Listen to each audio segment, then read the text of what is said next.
Quiero saber en verdad qué pasó en Santo Domingo.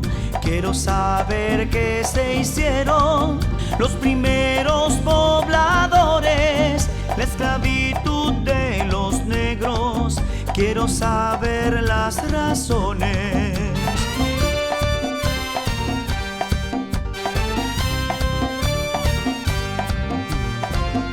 Investigaré de Osorio, de piratas y corsarios, la revolución haitiana y los grandes trinitarios, Santana, Báez, Lilis, Luperón y otros caudillos. Y también quiero saber del régimen de Trujillo, de Juan Bosch de Triunvirato, iré peldaño a peldaño. De abril de 65 llegaré a los 12 años.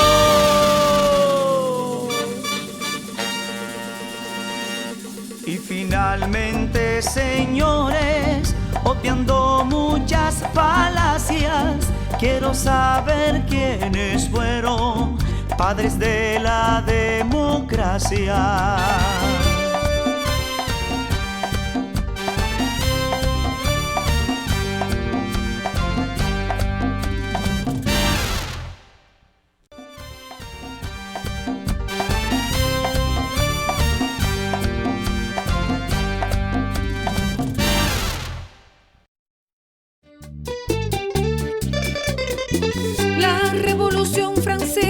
Repercutió en Saint-Domingue, los negros se sublevaron partiendo de Boacaimán. Para 1789, la parte occidental de nuestra isla, el llamado Saint-Domingue francés, era la colonia más rica del mundo. Producía para Francia más que todas las colonias americanas juntas. Los esclavos fueron ganando conciencia de su condición y de sus posibilidades de escapar de ella.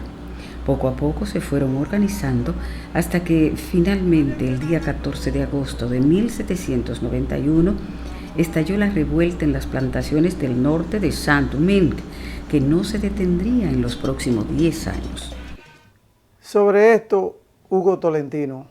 Eso estalla por varias circunstancias. Primero porque la explotación llegó a un punto tal que los esclavos se fueron agrupando, crearon una lengua, hay que recordar eso, porque lo traían de lenguas y dialectos diferentes de África, a fin de que no se pudieran entender entre ellos mismos, y ellos crean lo que se llama el creol.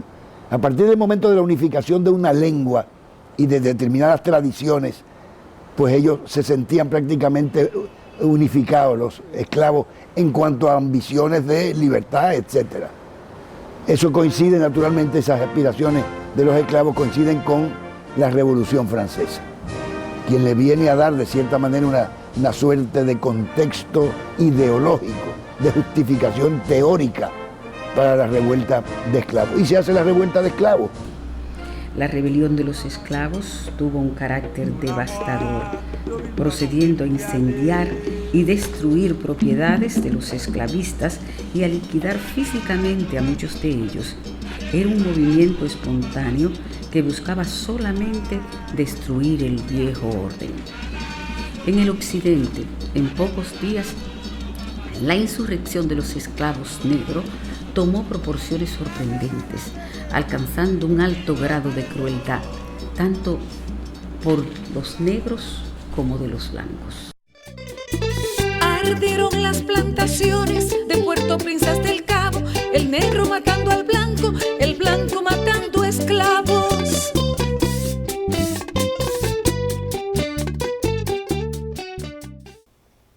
Sobre la revolución haitiana, José Antinoe Fiallo.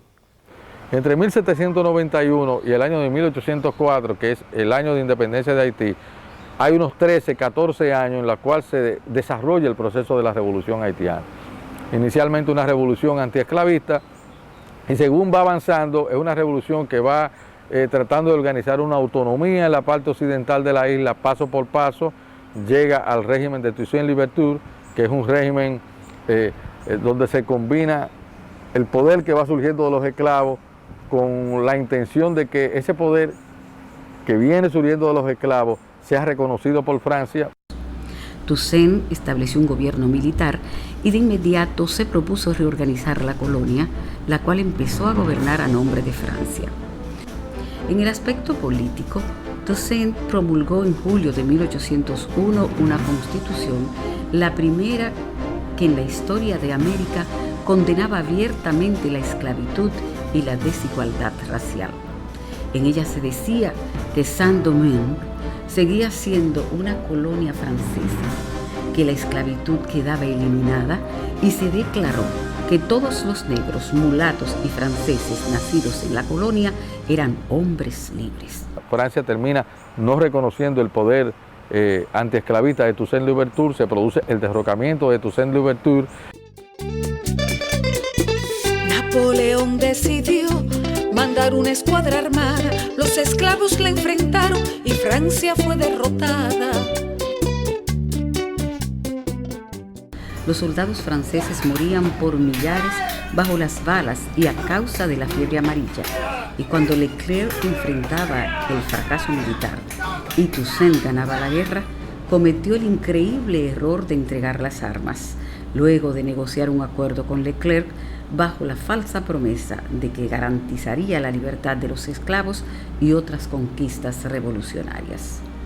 Toussaint fue apresado en junio de 1802 y enviado a Francia, donde murió al año siguiente en un calabozo. El engaño de que fue víctima el líder de la revolución haitiana enfureció a sus partidarios, quienes decidieron continuar la guerra bajo la consigna de libertad o muerte. Y Toussaint fue traicionado, trayendo por consecuencia que su amigo Dessalines proclame la independencia.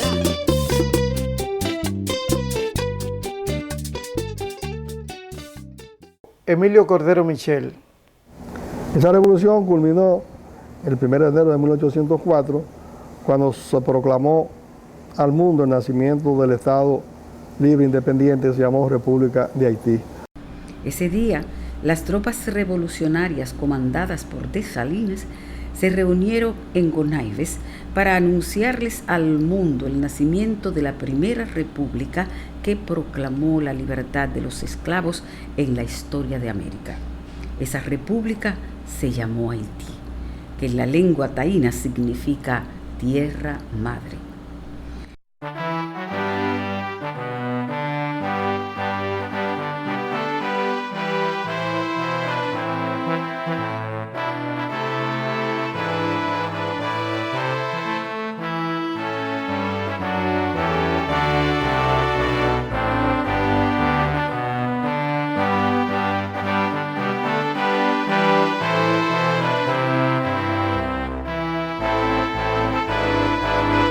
Hemos llegado a Gonaives, una de las ciudades más importantes de Haití.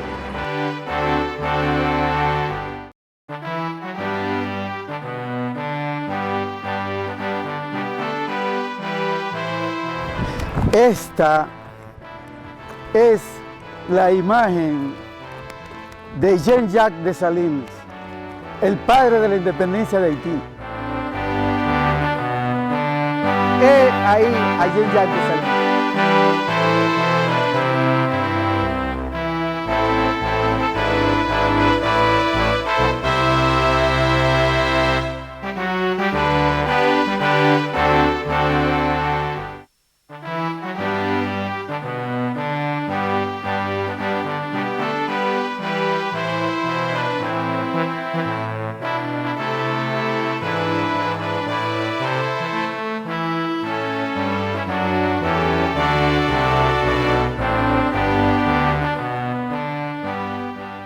La revolución haitiana repercutió en todo el mundo, sobre todo en América, y aquí en la parte oriental hizo posible que se desarrollara la rebelión de Boca de Nigua.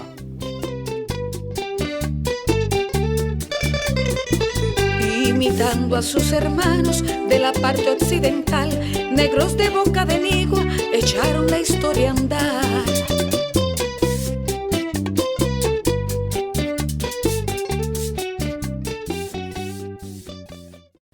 Carlos Esteban Deive. Según el expediente del suceso, estos esclavos tenían como propósito a realizar una sublevación general en toda la colonia para imitar así la de los esclavos franceses.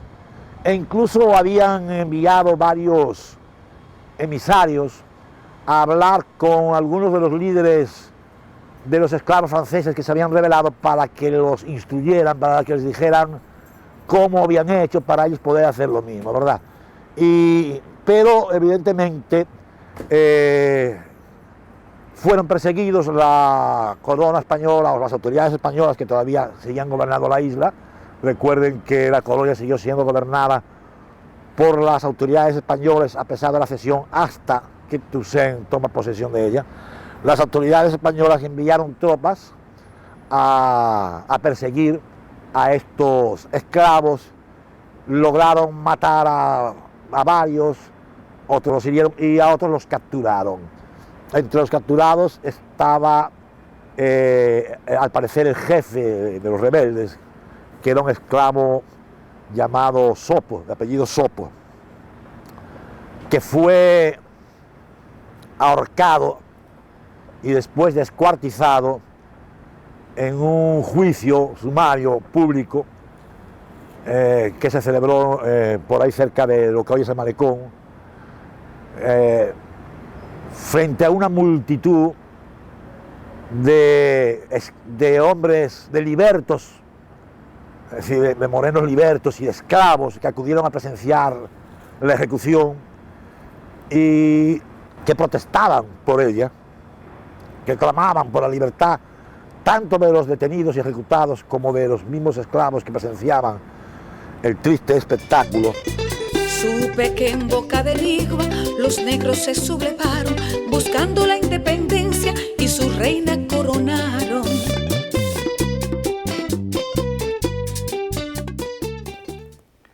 Los franceses fueron derrotados en Haití, pero no en la parte española, donde no se estuvo combatiendo, y los generales Quevedo y Ferrán decidieron trasladarse hasta Santo Domingo, evitando así ser derrotados como los demás franceses en enero de 1804. Cuando esto ocurre, esta parte, la parte española, el Santo Domingo español, estaba ocupado por tropas francesas, comandadas por el general Quevedo, que cuando se rindieron los franceses de la parte occidental a los ingleses, negoció la rendición también de las tropas francesas que estaban de este lado.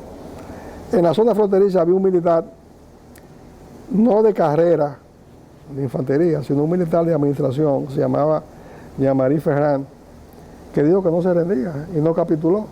Y con unos 800 hombres abandonó Dajabón, marchó sobre Santiago, tomó Santiago, allí tuvo unos cuantos días y marchó sobre Santo Domingo, donde hizo preso al general que comandaba la tropa francesa, lo mandó para Puerto Rico y proclamó lo que se llama aquí la era de Francia en Santo Domingo. Ferrán no quiso partir, rechazó la diplomacia, comenzó en Santo Domingo la llamada era de Francia.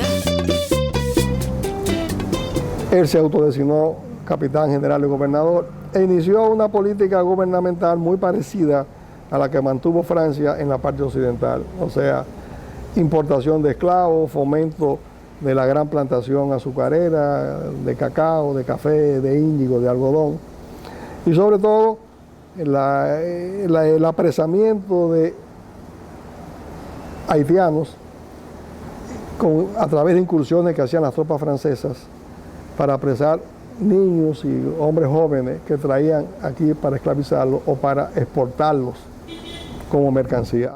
En enero de 1805, Ferrán emitió un decreto que provocó la segunda incursión militar haitiana a la parte oriental de la isla.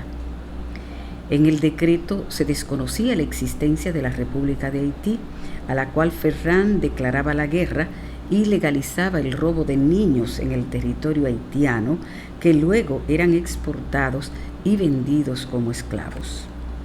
La presencia de los franceses en la parte española de la isla era una amenaza para la independencia haitiana. Un ejército de 21.000 soldados fue dividido en dos grandes columnas. Una entró por el sur, encabezada por Dessalines, Pétion y Joffre, y la otra parte de Cabo Haitiano para que entrara por el norte al mando de Cristóbal. Ese estado que surge en esas condiciones, bajo una montaña de cadáveres y bajo un montón de cenizas, se estima que murieron unos 450, 480 mil haitianos en el proceso de la lucha. Consideraba con razón de que no podían garantizar la viabilidad del Estado haitiano recién nacido, rodeado de enemigos, mientras en su frontera oriental se mantuviera una potencia colonialista y esclavista que mantuviera la esclavitud. Por eso se invade esta parte. En marzo de 1805, los haitianos habían rodeado la ciudad de Santo Domingo. Ferrán, por su parte, había tomado algunas previsiones para una mejor defensa de la ciudad. Durante 3 semanas, Santo Domingo permaneció sitiada sin que las tropas de Dessalines pudieran atacarla, a pesar de la enorme diferencia entre ambos ejércitos. Pero sobre todo cuando se estableció el cerco a Ferrán y se vio que era imposible asaltar la ciudad porque no se contaba con elementos militares básicos para asaltar una ciudad amurallada, que es la artillería. Cuando ya habían pedido artillería a Haití, una flota francesa, el almirante Missiessy, que venía desde el este, que por cierto no sabía que aquí había tropas francesas sitiadas, vio una bandera francesa en la torre del homenaje, se acercó, intercambiaron señales, desembarcaron pertrechos de guerra, desembarcaron hombres y siguieron rumbo hacia el oeste. Ante ese hecho, Dessalines ordenó la retirada a Haití porque temía que era una nueva expedición de Napoleón para aplastar a la República Haitiana, y dio órdenes estrictas, tierra arrasada, o sea, por donde pasaron lo destruyeron todo, por el sur destruyeron y por el norte, y sobre todo en Moca, en Santiago, hubo hechos de sangre innecesarios que crearon una especie de abismo entre las dos naciones y nacionalidades que compartían la isla de Santo Domingo. Pero allá en la parte este tenían un nuevo ideal, querían seguir el ejemplo de la parte occidental. La lucha contra los franceses en Santo Domingo tomó 2 direcciones diferentes. Al sur Ciriaco Ramírez, la independencia ha buscado. Juan Sánchez Ramírez el este estaba españolizado. En Santo Domingo, donde la élite seguía considerándose española, la indignación se apoderó de los propietarios, muchos de los cuales habían regresado. Uno de ellos, Juan Sánchez Ramírez, rico propietario de hatos y cortador de caoba en los alrededores de Cotuí e Higüey, quien vivió varios años en Puerto Rico, inició un movimiento contra Ferrán que contó con el apoyo militar de Toribio Montes, el gobernador español de Puerto Rico, y la población dominicana que había emigrado a la vecina isla. En el sur operaba otro grupo encabezado por Ciriaco Ramírez, Cristóbal Hubert y Manuel Jiménez, que recibió la asistencia en armas de Petión y de Cristóbal, los 2 gobernantes del dividido estado haitiano. La insurrección se inició en el sur, donde los franceses sufrieron las primeras derrotas por las guerrillas de Ciriaco Ramírez. En noviembre de 1808, entraron en acción las tropas que Juan Sánchez Ramírez pudo reunir, quien se dirigió a Boca de Yuma, cerca de Higüey, a juntarse con 300 soldados que envió Toribio Montes desde Puerto Rico. Cuando Ferrán se enteró del desembarco de tropas, salió a combatirla con 600 soldados y el choque principal se produjo en la sabana de Palo Hincado, cerca del Ceibo.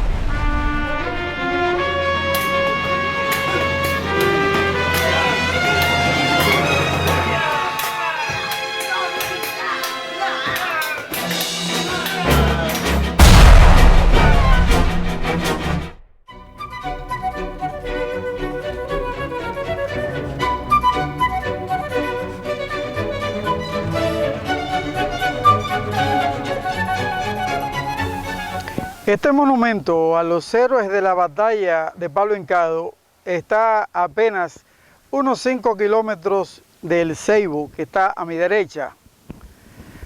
Y la sabana en donde se produjeron los hechos es la que está a mi frente.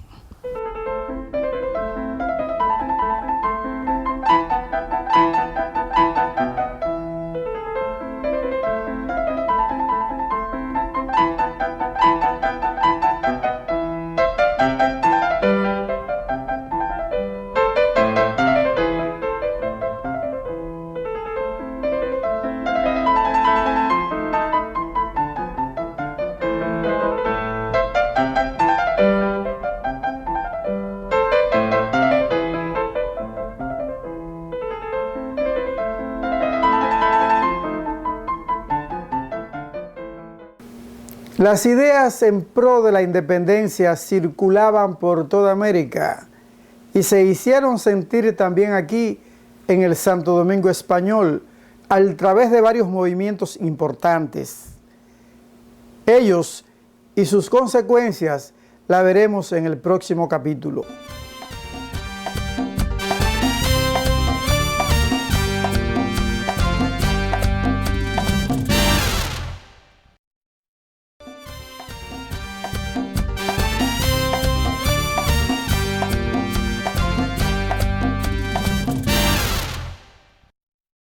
Un sector que era partidario de proclamar la independencia política del país.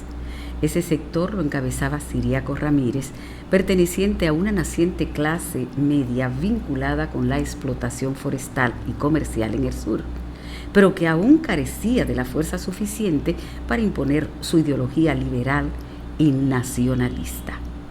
Este sector entró en contradicciones con el atrasado y poderoso grupo de los ateros de Sánchez Ramírez, primer caudillo dominicano que buscaba la expulsión de los franceses para volver al colonialismo español. La disputa entre ambos sectores sociales y políticos se resolvió en una asamblea de representantes, la primera de la historia dominicana, celebrada en Bondillo, un lugar cercano a Santo Domingo, en diciembre de 1808. En la Junta de Bondillo participaron representantes de todos los pueblos del país, quienes decidieron volver a la soberanía española, y se eligió a Juan Sánchez Ramírez gobernador interino. Y después de palo hincado, de un modo simple y sencillo, comenzó la España boba con la Junta de Bondillo.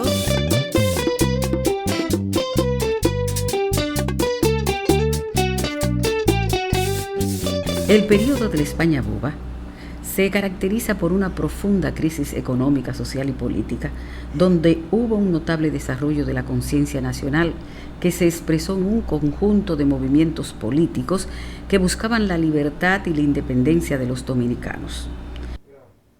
Sobre esto, Emilio Cordero Michel. Hubo una serie de movimientos conspirativos y revolucionarios con apoyo del presidente haitiano Alejandro Petión, que presidía el sur de Haití. Haití se había dividido después del asesinato de Salinas en 1806, y Petión fue quien ayudó no solamente a Bolívar 3 veces, sino que ayudó en 4 oportunidades a revolucionarios dominicanos, mulatos casi siempre todos, y a veces negros también, que se plantearon iniciar un movimiento armado para proclamar un Estado independiente, libre y soberano, y abolir la esclavitud. Un grupo de mulatos de pequeña burguesía, habían sastres, habían zapateros y habían militares mulatos, criollos, y también militares italianos. Es bueno aclarar que en las tropas napoleónicas que se rindieron a los ingleses aquí, había un regimiento, los restos de un regimiento italiano del Piamonte que le llamaban los piquetes italianos, que puesto que en ese momento el Piamonte se había unido a Inglaterra contra Napoleón, y estos se habían amancebado con mujeres criollas aquí, se les permitió que quisieran quedarse aquí, y fueron incorporadas al llamado batallón fijo, que es el batallón que mantenía España aquí. O sea, deciden iniciar un movimiento revolucionario contra Juan Sánchez Ramírez, que es quien entra como triunfador a la ciudad de Santo Domingo después de la rendición de los franceses. Este era un movimiento que se planteaba la proclamación de una república, de un Estado libre e independiente, mucho antes que Duarte pensara nacer. Esto ocurre en 1810. Fue denunciado el movimiento fueron apresados los participantes en él, o los principales directores, que estaba dirigido por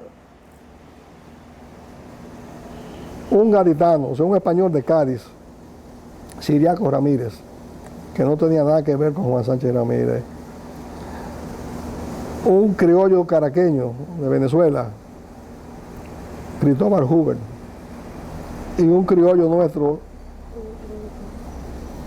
apellido Félix, de la zona de San Juan de la Maguana, Asua, que fueron quienes obtuvieron apoyo militar de Petión. Y fueron los que iniciaron el movimiento que aquí se llamó en ese momento la Reconquista. Ahora bien, el pelotón italiano que había aquí fue el brazo armado con el que este grupo de mulatos, entre los cuales estaban Santiago Faló, José Ramírez, etc., contaban para dar el golpe militar contra el débil batallón español que había aquí en la plaza. Al ser denunciado y apresado, a todos los condenaron y ejecutaron. Hicieron un juicio, famoso juicio con tortura del agua y demás, y los ejecutaron de manera cruel, salvo a un teniente italiano, Emilio Pezzi, que dirigía el grupo de los soldados italianos, a quienes se les permitió ser fusilados. Pero los otros fueron, como estilaba España en la época, fueron paseados en burro, llenos embarrados de alquitrán, con plumas, etcétera, a tambor batiente, ahorcados en la Plaza de Armas, actual Parque Colón, luego descuartizados sus cuerpos, fritos en alquitrán y en aceite y colocados en los sitios en que más visibles pudieran estar. Por ejemplo, Santiago Faló se reunía con los compiladores en una mata de Anacahuita que había a la entrada de Libia. Ahí queda una hija de ella todavía, una mata cahuita pequeña, donde hay una estación o algo de carro, que venden carro ahí, lo que se llama la estancia de los Vicini. Ahí pusieron la cabeza de Faló en una jaula. En la puerta pusieron la cabeza de José Rodríguez. O sea, aplastaron ese movimiento. Ahora Juan Sánchez Ramírez desaparece poco tiempo después y surge un gobierno colonial provisional encabezado por el teniente del rey José Núñez de Cáceres, quien no solamente hizo aquí la primera emisión inorgánica de papeleta en 1812, sino que fue el perseguidor como fiscal e interrogador de los conspiradores de 1810, de la llamada Revolución de los Italianos, así se conoce. Con la promulgación en julio de 1812 de la Constitución de Cádiz, la primera constitución liberal española, se eliminaban los odiosos tribunales de la Inquisición. Se dejaba abierta la posibilidad de que los blancos, mulatos y negros libres nacidos en las colonias españolas pasaran a ser ciudadanos con derecho a enviar sus representantes a las Cortes. La Constitución de Cádiz fue recibida con mucha simpatía entre los criollos de Santo Domingo, pero al no abolir la esclavitud, dejó abierta la posibilidad de que sus tímidas conquistas fueran usurpadas por las autoridades coloniales. Tomando como argumento que el gobierno de la parte española usurpaba la libertad que las Cortes Generales y Extraordinarias de la Nación habían concedido, un grupo de negros esclavos de Mendoza y Mojarra en la zona oriental de Santo Domingo, encabezados por Pedro de Seda, José Leocadio, Pedro Enríquez, María de Jesús y otros que eran libres y esclavos, intentaron un levantamiento armado. Con apoyo a través de Petión, intentaron iniciar un movimiento armado para abolir la esclavitud, la discriminación racial y proclamar un Estado libre e independiente incorporado a Haití, o sea, unido a Haití. Hubo otro movimiento en 1814 de Manuel Joaquín del Monte. Fue denunciado, fue prisionero, juzgado y llevado a la isla de Ceuta. En 1821 es cuando estallan los movimientos más grandes, en las matas de Farfán, San Juan de la Maguana, Asua, Neiva por el sur y por el norte en Dajabón, Montecristi y Sabaneta. actual Santiago Rodríguez, y Guaraguanó, actual Monción. Por querer la independencia y conducta vertical, es a Ciriaco Ramírez que debemos celebrar.